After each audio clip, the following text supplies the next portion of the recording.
मैनपुरी लोकसभा क्षेत्र जो राजनीति के लिहाज से यूपी की सबसे हॉट सीट मानी जाती है। यहाँ से इस बार नेताजी की बहू डिंपल यादव सपा से चुनाव लड़ रही हैं। ऐसे में सियासी गलियारों में ये चर्चा थी कि बीजेपी डिंपल यादव के सामने मुलायम सिंह की छोटी बहू अपर्णा यादव को खड़ा कर सकती है। लेकिन अब सूत्रों से कुछ और ही दावा किया जा रहा है, वो ये कि सपा के गढ़ मैनपुरी से अपर्णा यादव लोकसभा चुनाव नहीं लड़ेंगी।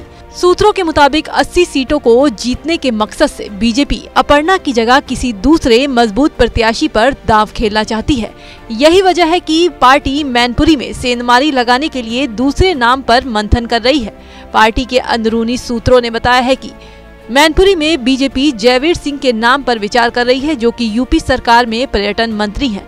एक तो जातीय समीकरण के हिसाब से फिट हैं और दूसरा जनता में उनकी अच्छी छवि भी है। फिलहाल इन दिनों अपर्णा यादव सुर्खियों में बनी हुई हैं।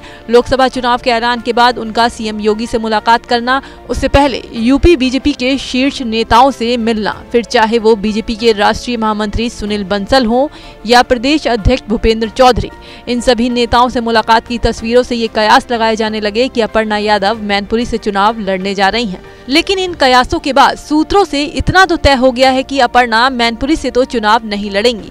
ऐसे में सवाल ये है कि अपर्णा के लिए बीजेपी ने क्या प्लान बनाया हुआ है, क्योंकि जब से वो बीजेपी में शामिल हुई हैं तब से उनके चुनाव लड़ने की बात जोर पकड़ रही है, लेकिन अभी तक किसी भी चुनाव में उनके नाम का ऐलान नहीं हुआ।